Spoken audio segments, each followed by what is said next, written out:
शामू, रो मत मेरे भाई। माता पिता के गुजर जाने का मुझे बहुत दुख है। हर जीवित प्राणी को एक दिन इस दुनिया को अलविदा कहना पड़ता है। बड़ा भाई होने के नाते घर का खर्च चलाना अब मेरी जिम्मेदारी है। यह सब तुम मुझ पर छोड़ दो और इसके बारे में कदापि चिंता मत करो।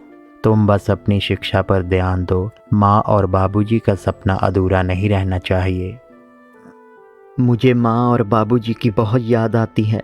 अगर तुम नहीं होते तो मैं कब का हिम्मत हार चुका होता। मोहन मेरे भाई, तुम सचमुच में ही दिल के बहुत अच्छे हो। भगवान तुम्हारे जैसा भाई सबको दे। तुम चिंता मत करो, मैं खूब मन लगाकर पढ़ाई करूँगा। माँ बाप का सपना जरूर पूरा करूँगा।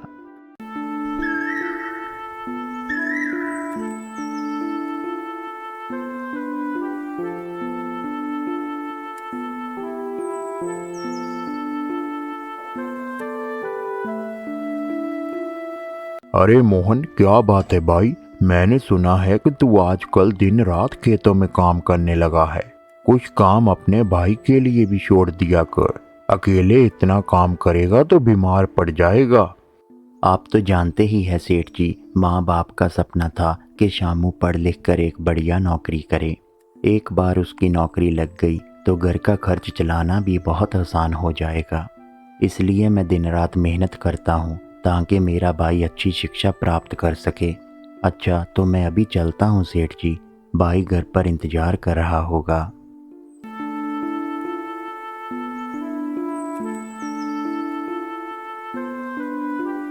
अरे शामू मेरे भाई, ये लो 10,000 रुपये।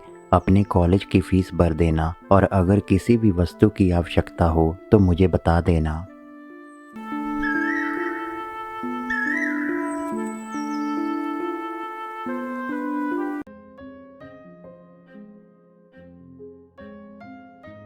मेरी सरकारी नौकरी लग गई है भैया। माँ और बाबूजी का सपना आज पूरा हो गया है। वाह छोटे वाह, मुझे तुम पर गर्व है मेरे भाई। अब घर का खर्च चलाना तो बहुत आसान हो जाएगा।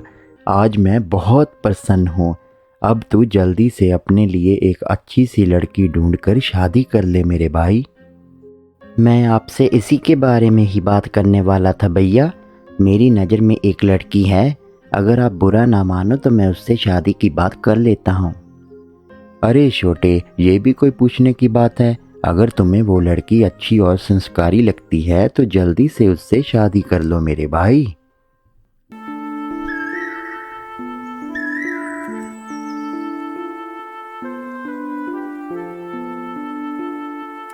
हम दोनों ने शादी कर ली है भैया। ये रेखा है आपकी भाभी। हमें अपना आशीर्वाद दो भैया। तुम दोनों सदा खुश रहो और अपने जीवन में और ज़्यादा तरक्की करो, यह मेरा आशीर्वाद है।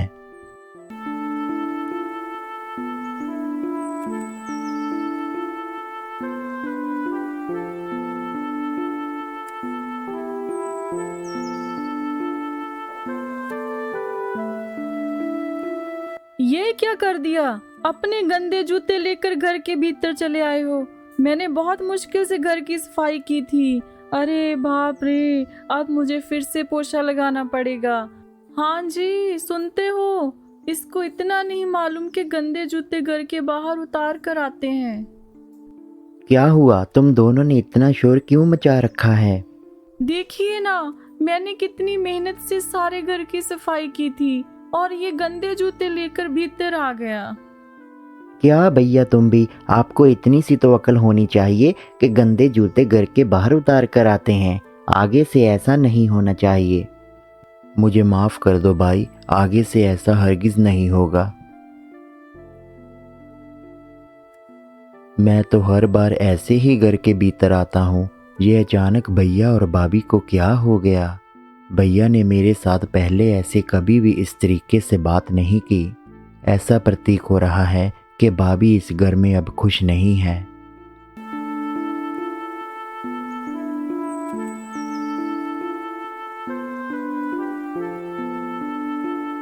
सुनिए ना, देवर जी के कपड़ों से बदबू आती है और उन्हें बात करने की भी तमीज नहीं है।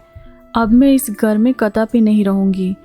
वैसे भी आप तो जानते ही हैं कि मैं शहर में ही पली बड़ी हूँ, इसलिए मुझे गांव में रहना अच्छा नहीं लगता। हमें शहर में एक छोटा सा घर लेना चाहिए। परंतु हमारे पास इतने सारे पैसे कहाँ से आएंगे कि हम शहर में अपना एक घर ले सकें? क्यों, क्या हुआ? इस जायदाद में तुम्हारा भी तो हिस्सा है। तुम अपने हिस्से की जमीन और घर को बेच डालो। उनमें से जो पैसे मिलेंगे उससे हम शहर में एक घर खरीद लेंगे।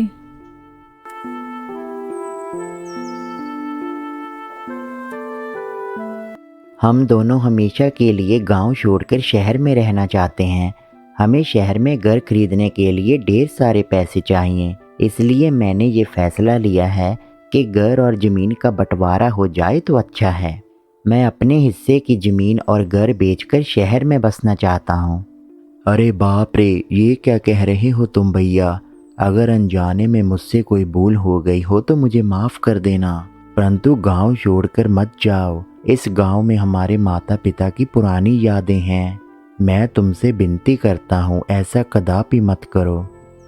बस बहुत हुआ। अब तू मुझे सिखाएगा कि मुझे क्या करना है। मेरा यह फैसला है कि आज के बाद ये ज़मीन और नए घर पर मेरा अधिकार होगा।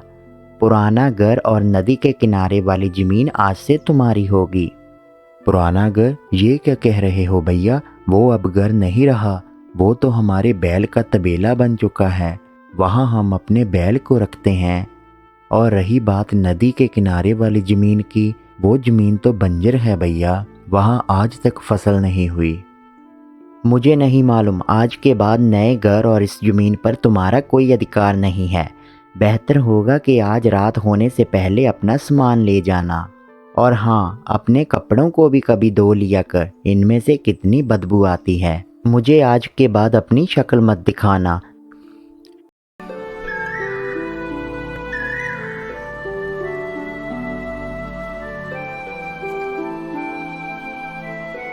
माँ, बाबूजी, मुझे माफ़ कर देना। लगता है भैया की परवरिश में मुझसे कोई कमी रह गई होगी, जो आज मुझे यह दिन देखना पड़ रहा है। भगवान ही जाने आगे क्या होने वाला है।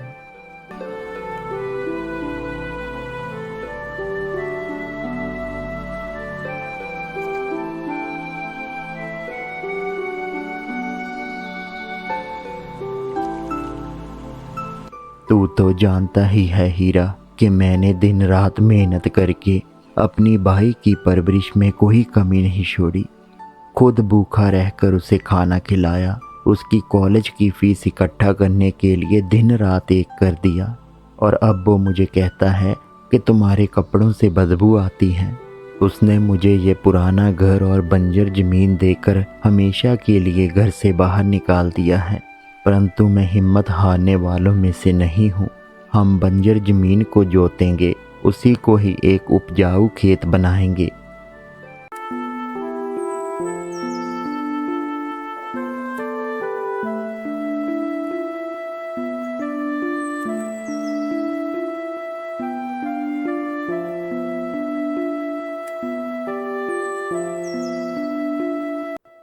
हल चलाते हुए शाम का वक्त हो चुका है, परंतु अभी तक इस ज़मीन का सूखापन नहीं गया। पिताजी सच कहते थे, इस ज़मीन में फसल का होना तो किसी चमत्कार से कम नहीं होगा।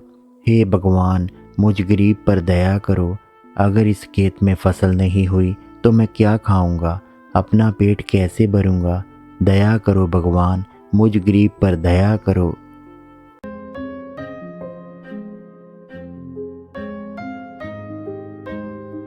अरे, ये मेरी ओर कौन चला आ रहा है?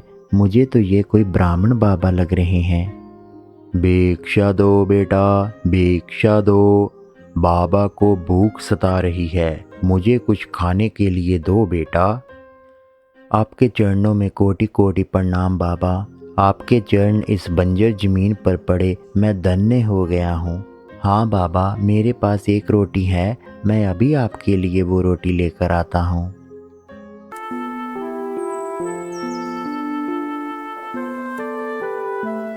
वाह बेटा वाह, मैं देख रहा हूँ कि तुम्हारे पास सिर्फ एक ही रोटी थी, जो तुमने मुझे देकर साबित कर दिया है कि तुम दिल के बहुत ही अच्छे इंसान हो। परंतु तुम्हारे चेहरे की उदासी देखकर ऐसा प्रतीक होता है कि जैसे तुम्हें अपनों ने छोड़ दिया हो बेटा। जी बाबा, आपने सच कहा। मेरे भाई ने मुझे हमेशा के लिए घर से बाहर निकाल दिया है और मुझे ये बंजर ज़मीन देकर बोला कि तुम इसमें ही खेती करो। इस ज़मीन में आज तक कोई फसल नहीं हुई बाबा, इसलिए मैं बहुत परेशान हूँ।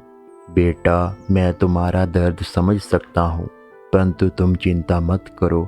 मैं तुम्हें ये कुछ गोभी के बीज देता हूँ, इन्हें इस बंजर जमीन में लगा देना, भगवान तुम्हारा भला करेंगे।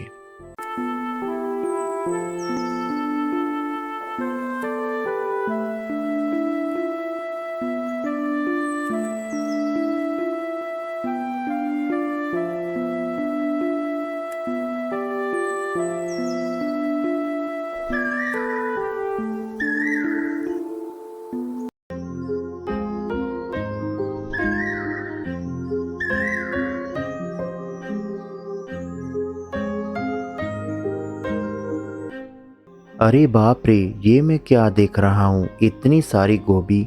अभी कल ही तो मैंने बीज बोए थे, एक ही रात में इतनी सारी गोभी कैसे हो सकती है? जरूर ये ब्राह्मण बाबा का चमत्कार है, वरना इस बंजर जमीन में इतनी सारी गोभी कभी नहीं हो सकती। मुझे जल्दी से इसे काट कर बाजार में बेचना होगा।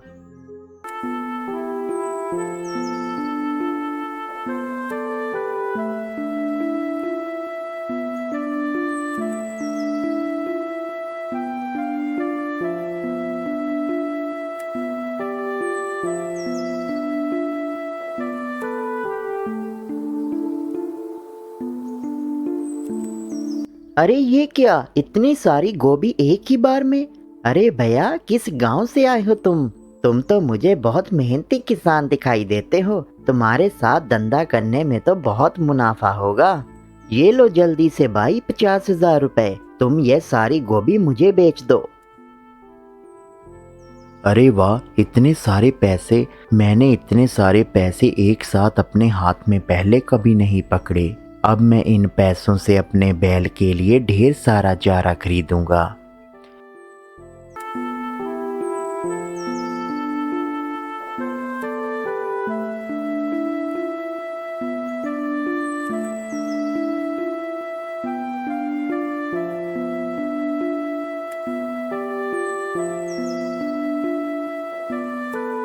अरे बाप रे, ये क्या! मैं अभी कुछ ही देर पहले इस गोभी को मंडी में बेच कर आया था, परंतु यहाँ तो उससे भी अधिक 2 गुना गोभी के फूल दिखाई दे रहे हैं। ये कैसे संभव हो सकता है? मुझे तो ये कोई जादुई गोभी लग रही है, जो खत्म होने का नाम ही नहीं ले रही।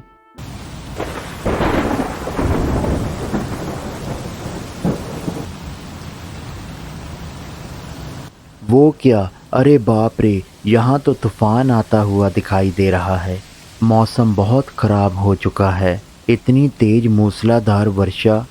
नहीं नहीं, हमारे पास तो इस तूफान से बचने के लिए अपना घर भी नहीं है। हे भगवान, हम पर रहम करो।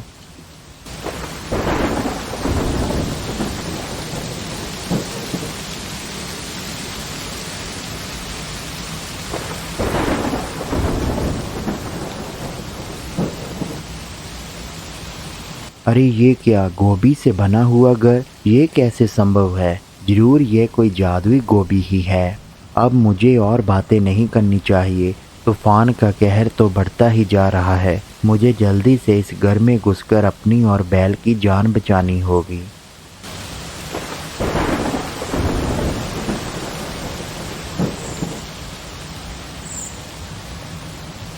क्या तुम सचमुच में ही जादुई गोभी हो? तुम कौन हो? मेरी तो कुछ भी समझ में नहीं आ रहा। तुम हमारी सहायता क्यों करना चाहती हो? मैं तो बस एक गरीब किसान हूँ और मेरे पास तुम्हें देने के लिए कुछ नहीं है। हाँ, मैं जादुई गोभी हूँ। तुम सचमुच ही बहुत मेहनती और ईमानदार हो। तुमने आज तक कभी भी लालच नहीं किया। तुम खुद भूखा रह लेते हो, परंतु दूसरों को भूखे पेट नहीं देख सकते। तुम्हारे इन्हीं कर्मों की वजह से ही भगवान ने मुझे तुम्हारी सहायता करने के लिए भेजा है। आज के बाद यह गोभी का बना हुआ घर तुम्हारा है। तुम इसमें रहकर अपना गुजर बसर करना, और तुम्हारी यह जमीन आज के बाद कभी बंजर नहीं रहेगी, बल्कि इसमें से 4 गुना ज़्यादा फसल निकलेगी। अब मैं जा रही हूँ और आशा करती हूँ कि तुम ऐसे ही मेहनत करोगे और गरीबों की सहायता करोगे। तुम्हारा लाख लाख शुक्रिया। मुझे तो विश्वास ही नहीं हो रहा। पिताजी हमेशा कहा करते थे कि अगर हम अपने जीवन में अच्छे कर्म करेंगे तो एक दिन भगवान हमारी ज़रूर मदद करते हैं।